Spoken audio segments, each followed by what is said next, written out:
الحمد للہ رب العالمین، الصلاة والسلام علی اشرف الانبیاء والمرسلین نبینا محمد وعلی آلہ وصحبہ اجمعین، اما بعد فاعوذ باللہ من الشیطان الرجیم، بسم اللہ الرحمن الرحیم، وما خلقت الجن والانس الا لیعبدون، صدق اللہ العظیم۔ معزز سامعین کرام، کائنات میں اللہ رب العزت کی ہی تمام چیزوں کے اوپر بادشاہت ہے۔ للہ ملک السماوات والارض، اکیلا ہی بادشاہ ہے آسمانوں اور زمینوں کا۔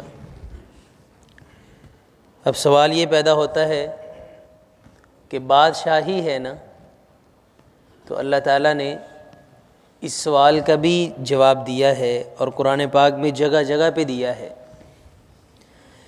للہ ما فی السماوات وما فی الارض، اکیلا بادشاہ ہونا کافی نہیں ہوتا۔ سرداری کا ملنا دنیا کی بنسبت، دنیا میں بعض دفعہ بندے کو کرسی مل جاتی ہے، لیکن وہ اپنے شہر کا ہی مالک نہیں ہوتا، وہ لوگوں کی ملکیت ہوتا ہے۔ کوئی پلاٹ کس کا ہے، کوئی کس کا ہے، کوئی کس کا ہے۔ یہ اوپر ایک ڈمی بیٹھی ہوتی ہے جو صرف رو بھی ڈالتی ہے اور کچھ نہیں کرتی۔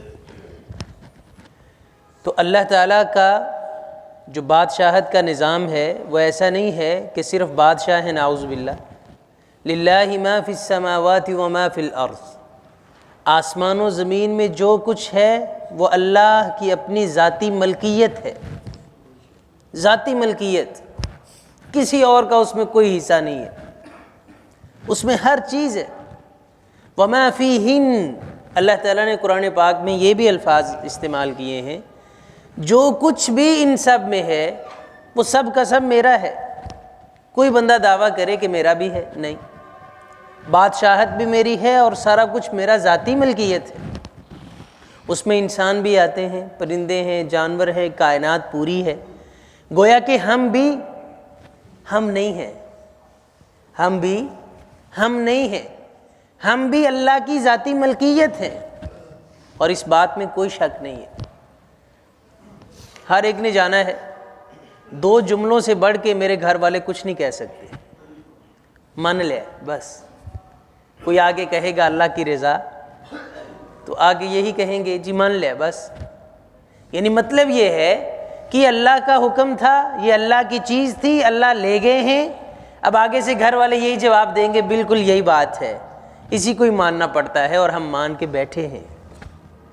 تو گویا کہ ہم نہیں ہیں، ہم بھی اللہ کے ہیں، لیکن ہم نے اس بات پہ کبھی غور ہی نہیں کیا ہے۔ ہماری اپنی ذاتی کوئی چیز نہیں ہے۔ میرے ہاتھ، میری آنکھیں، میرے کان، میرا دل، میرا دماغ، میری ٹانگیں، کچھ بھی نہیں ہے، سب کا سب یہ اللہ تعالیٰ کا ہے۔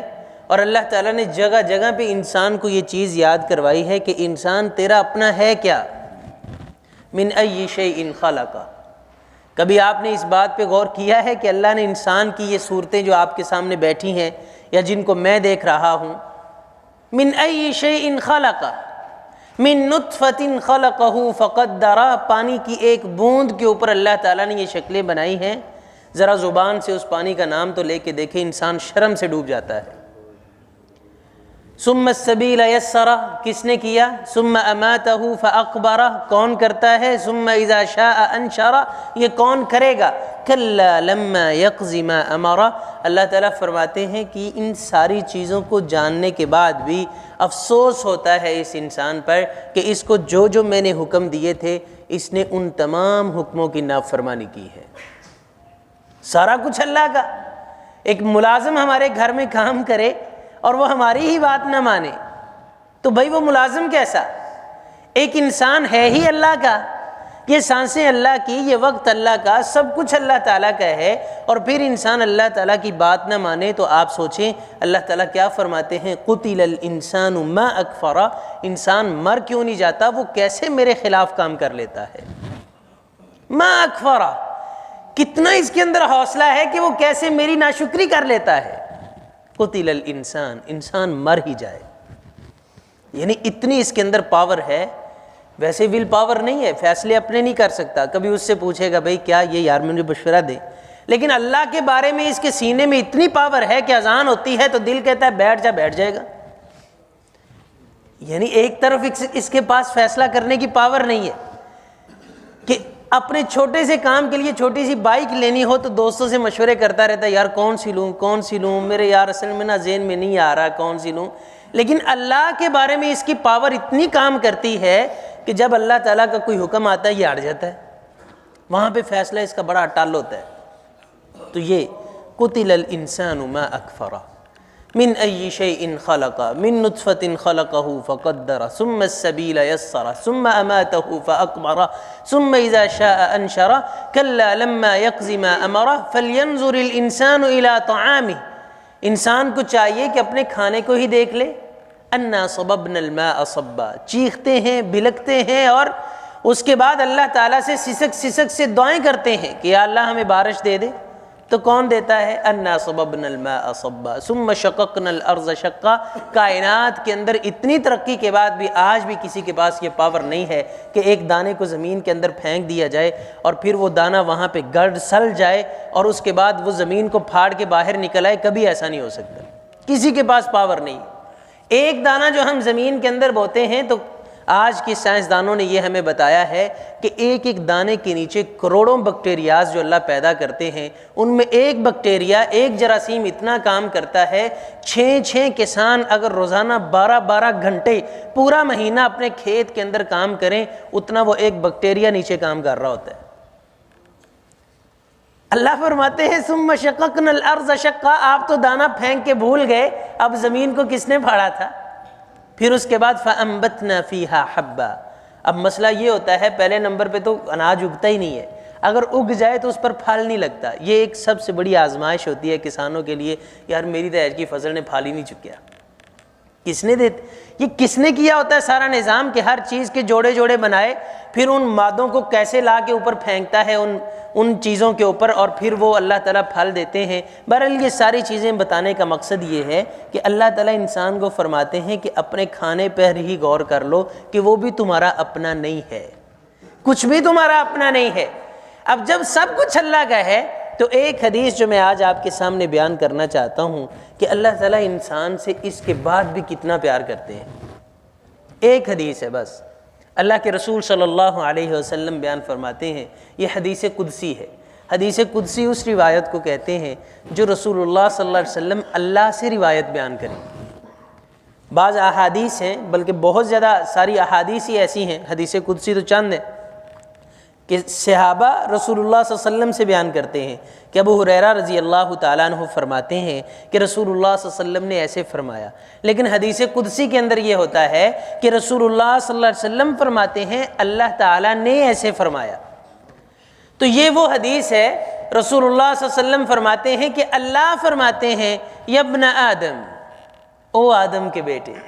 ذرا آپ ان الفاظ پہ غور کر لیں کہ ہمارا کچھ بھی نہیں ہے، کائنات ساری اللہ کی، یہ سانسیں اللہ کی، یہ وقت اللہ کا، یہ کائنات اللہ کی، زمین و آسمان کا جتنا نظام ہے، گھڑی کی ٹک ٹک آپ دیکھتے ہیں اور بندہ پتہ نہیں کیا سمجھتا ہے، کچھ بھی نہیں ہے ہمارا. اللہ تعالیٰ فرماتے ہیں یا ابن آدم، او آدم کے بیٹے، تفرغ لعبادتی، ذرا میرے لیے بھی تھوڑا سا ٹائم نکال دیا کر. کون کہہ رہے ہیں؟ اللہ تعالیٰ، کہ جس کا سب کچھ ہے. اللہ تعالیٰ چاہیں تو ابھی سانسیں بند کر دیں، کون پوچھ سکتا ہے؟ کوئی بھی نہیں. تو وہ اللہ فرماتے ہیں اس مقصد کے لیے انسان کو بلا رہے ہیں، وما خلقت الجن والانس الا لیعبدون. انسان کو بنانے کا مقصد کیا تھا؟ کہ یہ سارا دن پیسہ کمائے، مشین بن کے شام کو 12 بجے صبح نکلے اور شام 12 بجے گھر جائے اور جا کے سو جائے، بچوں کے لیے پیسے جمع کرتا رہے، فلاں جگہ پہ پلاٹ لے دیا جی، اللہ کا شکر ہے آپ فارغ ہو گئے، سارے بچوں وکرے وکرے کار بنا دیتے ہیں. بس یہ مقصد ہے. وما خلقت الجن والانس الا لیعبدون. انسانوں اور جنوں کو بنانے کا مقصد تو عبادت تھا. اب اس عبادت کے لیے جب انسان اتنا مصروف ہوا اس دنیا میں تو اللہ تعالیٰ فرماتے ہیں یا ابن آدم، او آدم کے بیٹے، تفرغ لعبادتی، اپنے 24 گھنٹوں میں تھوڑے سے گھنٹے مجھے بھی دے دیا کرو. یہ بالکل وہی انداز ہے کہ جیسے بندہ گھر کے اندر پھل لے کے جائے، کوئی چیز لے کے جائے بچوں میں بانٹے اور بعد میں کہے بچے مجھے بھی دے دو. سارا کچھ آپ کا ہے, آپ نے بچوں کو دیا ہے اور آپ اس کے بعد کیا کہتے ہیں مجھے بھی دے دو. اب جو دے دیتا ہے وہ انسان کو کتنا پیارا لگتا ہے, جو نہیں دیتا اس سے وہ پیار نہیں ہوتا جو ایک اس سے ہوتا ہے جو پھل آپ کو دے دے گا, کوئی چیز آپ کو دے دے گا, لے بابا آپ بھی لے لے. یہی اللہ تعالیٰ انسان سے کرتے ہیں. ٹائم اس کا ہے, اسے ٹائم نکالنا بہت آتا ہے. آپ ابھی گھر سے نکلے, صبح صبح تیار ہو کے کیسے ٹائی شائی لگا کے نکلتے ہیں آفس جانے کے لیے, خدا نخواستہ گھر سے نکلتے ہی انسان پھسل جائے, پاؤں میں موچ آ جائے تو ہفتہ ہفتہ انسان چارپائی سنبھال لیتا ہے, اٹھ ہی نہیں سکتا. اس کو ٹائم لینے کے سارے ہی انداز آتے ہیں. وہ چاہے تو مسجد کے اندر ہی انسان کو گرا دے, اٹھ ہی نہ سکے تو کچھ بھی نہیں ہو سکتا. تو اس کے بعد بھی اللہ تعالیٰ فرماتے ہیں جب سب کچھ اللہ کا ہے, ہم بھی اللہ کے ہیں. یا ابن آدم تفرغ لعبادتی, او آدم کے بیٹے کوئی تھوڑا سا ٹائم میرے لیے بھی اپنی زندگی میں رکھ لے. اور اس کا فائدہ اللہ کو کوئی نہیں ہے, کچھ فائدہ نہیں اللہ تعالیٰ کو, اس کا فائدہ بھی ہمیں ہے. یقین مانے ہم جس کام کے اندر پھنسے ہوئے ہیں نا, اور جس کام کی ہمیں سب سے زیادہ فکر ہے, اللہ تعالیٰ نے اس کے سلوشن بتائے ہیں. اللہ تعالیٰ کیا فرماتے ہیں, اس کا فائدہ یہ ہوگا کہ میں تیرے جو سینہ ہے نا اس کو غنا سے بھر دوں گا, تجھے غنی بنا دوں گا. وَأَسُدُّ فَقْرَكَ, تیری ساری محتاجی میں ختم کر دوں گا. فقیری یہ نہیں ہوتی کہ انسان بھیک مانگتا پھرے, فقیری یہ ہوتی ہے کہ انسان محتاج ہو جائے کسی بھی انداز سے. نعوذ باللہ, چارپائی پہ انسان لیٹ گیا, اولاد کا محتاج ہو گیا, کسی بھی انداز سے آپ محتاج ہو گئے. آپ ڈرائیو نہیں کر سکتے, آپ پیدل چل نہیں سکتے, آپ اٹھ نہیں سکتے, آپ کو سہارا چاہیے. اسد فقرک, جتنی محتاجیاں ہیں تیری میں ساری ختم کر دوں گا. کس کام سے, کہ بس ٹائم تھوڑا تھوڑا میرے لیے نکالتا رہا کر. اگر یہ نہیں کرے گا تو میں یہ کروں گا, ایک تو تیرے سینے کو فقیری سے بھر دوں گا, غنا نہیں ملے گی. انسان کے پاس اتنا مال ہو, خدا کی قسم میں نے ہمارے علاقے میں ایسے لوگ دیکھے ہیں, مربوں کے مالک ہوتے ہیں, مربوں کے, لیکن پاؤں کے اندر جوتا پہننا نصیب نہیں ہوتا, گندے کپڑے پہنے ہوئے, سارا دن ہلا ہلا پتہ نہیں کیا کیا ہو رہا ہے, ایک دوسرے کے بارے میں لڑے جا رہے ہیں, مرے جا رہے ہیں. بھئی اتنی دولت کا کیا فائدہ؟ یہ اللہ کی طرف سے عذاب ہوتا ہے کہ انسان کو اچھا پہننا بھی نصیب نہ ہو. یہ تب ہی ہوتا ہے جب بندہ اللہ کے لیے وقت نہ نکالے, پھر اسے سمجھ نہیں آتی. اتنا پیسہ ہونے کے باوجود بھی انسان بھوکا ہی رہتا ہے. اور پھر اللہ تعالیٰ فرماتے ہیں لم اسد فقرک, میں تیری محتاجی کو ختم نہیں کروں گا بلکہ اس انداز سے بڑھا دوں گا. آج ہم دیکھتے ہیں, یقین مانے امیر لوگوں کو اتنا بھی ان کے پاس وقت نہیں ہوتا. اب ہم دیکھتے ہیں صبح صبح کیا ہوتا ہے, گھروں کے اندر اکثر لڑائیاں چل رہی ہوتی, ناشتہ بنا دو, یہ کر دو, وہ کر دو, میرا ٹائم ہو رہا ہے, میں نے اسکول جانا ہے, آفس کا ٹائم ہو گیا, دکان کا ٹائم ہو گیا, لڑائی چل رہی ہوتی ہے صبح صبح. کیوں جی, ٹائم کیوں نہیں ہے آپ کے پاس؟ بھائی اس لیے کہ ہم صبح اٹھے نہیں ہیں, ہم نے اللہ کو ٹائم نہیں دیا. اب ہم جب اٹھے ہی 9 بجے ہیں تو لڑائی تو چلنی ہے. تو یہ اللہ تعالیٰ کی طرف سے ایک عذاب ہوتا ہے کہ اللہ تعالیٰ انسان کی محتاجی کو بڑھا دیتے ہیں. لڑائیاں, فساد, جھگڑے, پھر اللہ تعالیٰ انسان کو اسی میں الجھا دیتے ہیں. اور دوسری سزا اللہ تعالیٰ انسان کو یہ دیتے ہیں کہ اللہ تعالیٰ املأ یدیک شغلا, اللہ تعالیٰ فرماتے ہیں میں تیرے ہاتھوں کو مصروفیت سے بھر دوں گا, ٹائم نہیں ہوگا تیرے پاس. یقین مانے آج ہماری کنڈیشن یہی ہے. آج میرے پاس وقت ہے, میرے آپ میں سے کوئی دوست کال کرے کہ کر صاحب آپ مجھے ملیں, تو میں ٹائم نکال کے چلا جاؤں گا. جی میرے دوست نے مجھے کال کی ہے, میں جا رہا ہوں, رات کو پارٹی ہے ہماری, جی فلاں جگہ پہ ہم نے اکٹھا ہونا ہے. لیکن جب اللہ تعالیٰ بلاتے ہیں ٹائم نہیں ہے, یار کی کریے دکان تیرنے مصروف ہوئی تھا, پتہ ہی نہیں لگتا اذان دا. تو یہ جو ہمارے بہانے ہیں, اللہ تعالیٰ فرماتے ہیں کہ میں تیرے ہاتھوں کو اس انداز سے مصروف کروں گا کہ تیرے پاس یقیناً وقت نہیں ہوگا. بیوی بھی شکوہ کرتی ہے ٹائم نہیں ہوتا آپ کے پاس ہمارے لیے, بچے بھی کہتے ہیں, خاندان بھی کہتا ہے, والدین بھی کہتے ہیں, اور یہ بندہ آگے سے کیا کہتا ہے, ابو جی تو انہوں نے کی دسا میں کڈا پھنسا آیا. بھائی پھنسنا تو ہے آپ نے, جب آپ کے پاس وقت نہیں ہے اللہ کے لیے تو اللہ نے پھنسا دیا. اب ساری زندگی انسان کے ایسے پھنستے پھنستے نتیجہ یہ نکلتا ہے کہ رات کو آتا ہے تو پیناڈول کھا کے سوتا ہے, بھائی سر میں بڑی درد ہو رہی ہے. تو انسان کو چاہیے تھوڑا سا مشینی لائف سے باہر نکلے. ہم اپنے لیے کیا کر سکتے ہیں؟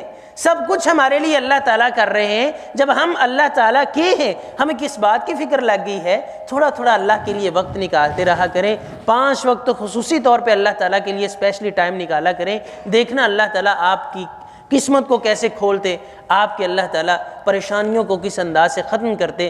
رسول اللہ صلی اللہ علیہ وسلم کا ایک فرمان ہے، آخری حدیث ہے، من کانت، نبی صلی اللہ علیہ وسلم نے فرمایا جس بندے کا غم دنیا بن جائے نا، صبح اٹھا، صبح سے لے کے شام تک ایک ہی ٹینشن ہے، فلاں کو دینے، فلاں سے لینے، فلاں کو دینے، فلاں سے لینے، یعنی یہی ٹینشن ہے، پیسہ ہی پیسہ، دنیا کی ٹینشن جس کو پڑ گئی۔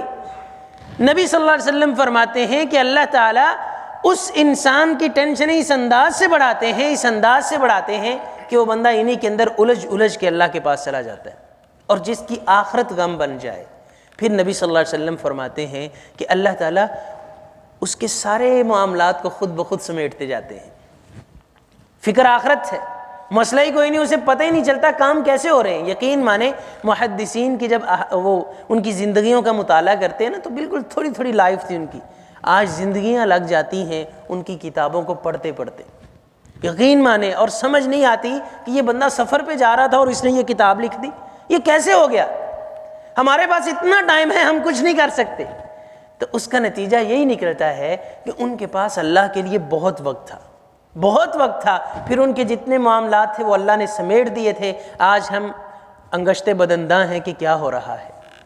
تو بھائیو، ہم جب اللہ کے لیے وقت نکالیں گے نا، تو خدا کی قسم اللہ تعالیٰ ہمارے معاملات کو خود بخود سمیٹتے جائیں گے، ہمارے معاملات کو سنبھالتے جائیں گے۔ اللہ پر بھروسہ رکھیں، اس کے لیے وقت نکالیں، ورنہ اللہ تعالیٰ کو وقت لینے کے بڑے انداز آتے ہیں۔ اللہ تعالیٰ ہم سب کو نیک بنا دے، ہم سب کو عبادت کرنے والا بنا دے، اور ہم سب کو یہ بات سمجھنے کی توفیق عطا فرما دے کہ یہ دنیا ساری اللہ کی ہے، میں بھی اللہ کا ہوں، جو کچھ اللہ نے مجھے دیا ہے یہ بھی اللہ کا ہے، پھر اتنی ٹینشن کس بات کی ہے۔ اقول قولی ھذا وآخر دعوانا ان الحمد للہ رب العالمین۔